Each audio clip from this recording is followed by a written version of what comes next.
Willkommen zu den Übungsgesprächen auf Deutsch mit Geschichten. Bist du bereit, dein Deutsch zu üben und fließender zu werden? Lass uns anfangen. Es war einmal ein König, der eine Tochter hatte.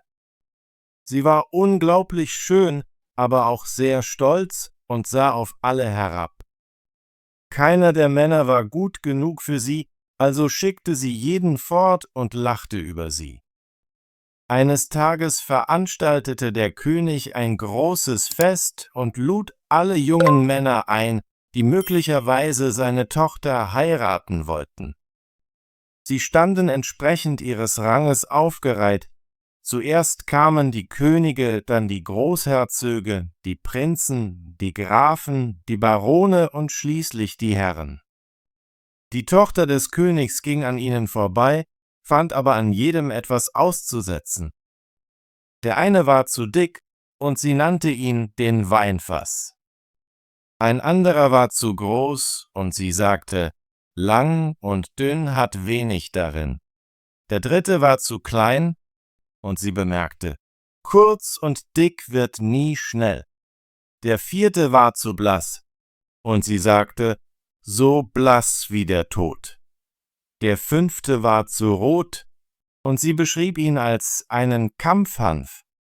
Der sechste war nicht gerade genug, und sie nannte ihn ein grünes Holzstück, das hinter dem Ofen getrocknet ist. Sie hatte etwas gegen jeden zu sagen, aber am meisten lachte sie über einen guten König, der am Ende der Reihe stand und ein leicht schiefes Kinn hatte.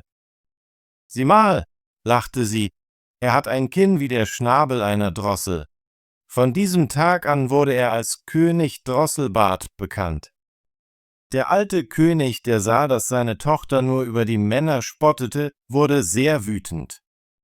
Er schwor, dass sie den ersten Bettler heiraten würde, der an die Tür klopfte. Ein paar Tage später kam ein Geiger vorbei, der Musik unter den Fenstern spielte, um ein wenig Geld zu verdienen. Der König hörte ihn und sagte, lass ihn hereinkommen. Der Geiger trat in seinen schmutzigen, zerrissenen Kleidern ein und spielte für den König und seine Tochter. Als er fertig war, bat er um ein kleines Geschenk. Der König sagte, dein Lied hat mir so gut gefallen, dass ich dir meine Tochter als Frau geben werde. Die Tochter des Königs war schockiert, aber der König bestand darauf, ich habe versprochen, dich dem ersten Bettler zu geben, und ich werde mein Wort halten. Egal wie sehr sie protestierte, es war nutzlos. Der Priester wurde gerufen, und sie musste den Geiger gleich dort heiraten. Nach der Hochzeit sagte der König, jetzt ist es nicht anständig für dich, eine Bettlerin in meinem Palast zu bleiben. Du musst mit deinem Mann gehen. Der Bettler führte sie fort, und sie musste mit ihm gehen. Als sie einen großen Wald erreichten, fragte sie, wem gehört dieser schöne Wald? Er gehört König Drosselbart. Hättest du ihn gewählt, wäre er dein gewesen. Oh, wie unglücklich ich bin. Hätte ich doch nur König Drosselbart gewählt. Als nächstes kamen sie zu einer schönen Wiese, und sie fragte wieder, wem gehört diese schöne Wiese? Sie gehört König Drosselbart. Hättest du ihn gewählt, wäre sie deine gewesen. Oh, wie unglücklich ich bin. Hätte ich doch nur König Drosselbart gewählt. Dann erreichten sie eine große Stadt, und sie fragte erneut, wem gehört diese prächtige Stadt? Sie gehört König Drosselbart. Hättest du ihn gewählt, wäre sie deine gewesen. Oh, wie unglücklich ich bin. Hätte ich doch nur König Drosselbart gewählt. Der Geiger sagte schließlich, ich mag es nicht, dass du immer nach einem anderen Mann wünschst. Bin ich nicht gut genug für dich? Bald erreichten sie eine kleine Hütte, und sie rief, oh je! Was für ein kleines Haus! Wessen elender Ort ist das? Der Geiger antwortete, das ist mein Haus und deins, wo wir zusammen leben werden. Sie musste sich bücken, um durch die niedrige Tür zu gelangen. Wo sind die Diener? fragte die Tochter des Königs. »Welche Diener?« antwortete der Geiger. »Du musst alles selbst tun. Mach jetzt ein Feuer und koche mein Abendessen.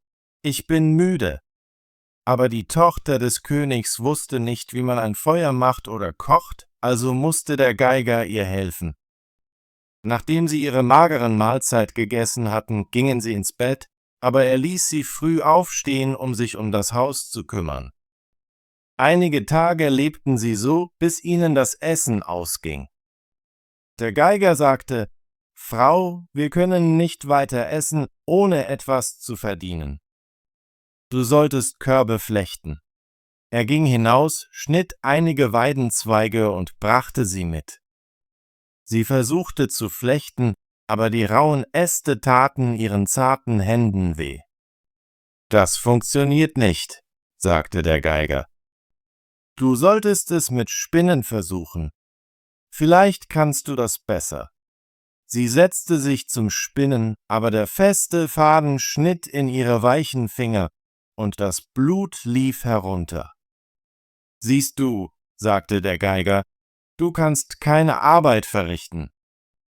Ich habe eine schlechte Wahl getroffen, dich zu heiraten.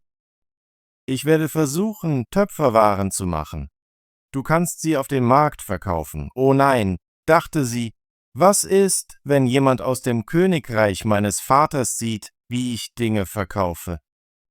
Sie werden über mich lachen.« Aber sie hatte keine Wahl. Sie musste es tun oder verhungern. Zu ihrer Überraschung verkaufte sie gut. Die Leute kauften gerne von ihr, weil sie schön war, und viele zahlten ihr, ohne die Töpfe mitzunehmen. Sie lebten von dem, was sie verdiente, bis es aufgebraucht war, und dann kaufte ihr Mann mehr Töpferwaren. Sie stellte ihren Stand wieder auf dem Markt auf, aber plötzlich ritt ein betrunkener Soldat vorbei und stieß all ihre Töpfe um, sodass sie in Stücke zerbrachen. Sie weinte und geriet in Panik. »Was wird mit mir geschehen?«, jammerte sie. »Was wird mein Mann sagen?« Sie rannte nach Hause, um ihm von der Katastrophe zu erzählen. »Wer steht am Markt und verkauft Töpferwaren?«, fragte er. »Hör auf zu weinen. Ich sehe, dass du keine gewöhnliche Arbeit verrichten kannst. Ich bin zum Palast des Königs gegangen und habe gefragt, ob sie eine Küchenmagd brauchen, und sie haben zugestimmt, dich zu nehmen. So bekommst du kostenlos Essen.« So wurde die Tochter des Königs zur Küchenmagd und musste den Anweisungen des Kochs folgen und die dreckigsten Arbeiten verrichten. Sie hatte 2 kleine Gläser in ihren Taschen, um ihren Anteil an übrig gebliebenem Essen nach Hause zu bringen, und so schafften sie es zu überleben. Eines Tages gab es eine Hochzeit für den ältesten Sohn des Königs. Die arme Frau stand an der Tür des Saales und schaute zu.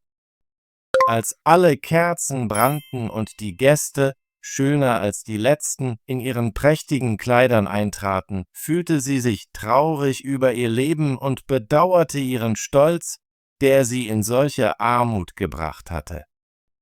Die köstlichen Gerüche aus der Küche wehten vorbei, und hin und wieder warfen die Diener ihr Reste zu essen zu, die sie in ihren Gläsern sammelte.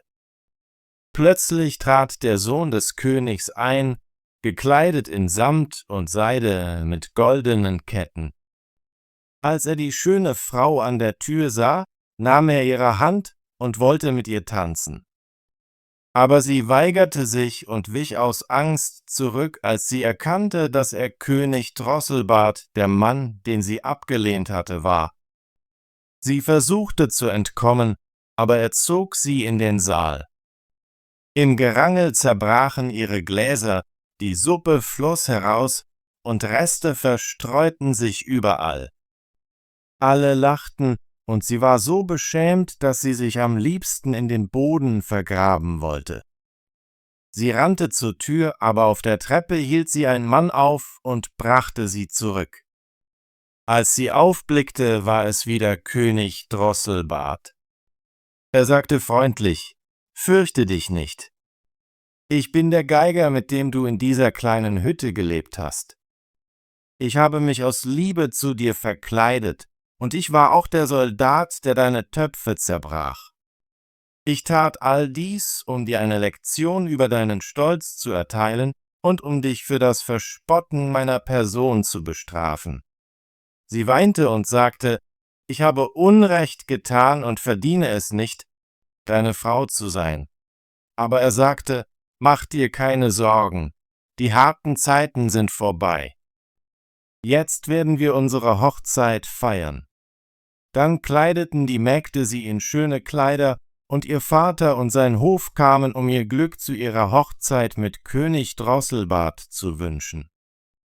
Die Feier begann, und es war ein fröhlicher Anlass. Ich wünschte, du und ich wären auch dort gewesen. Tolle Arbeit! Möchtest du dein Deutsch üben und fließender werden?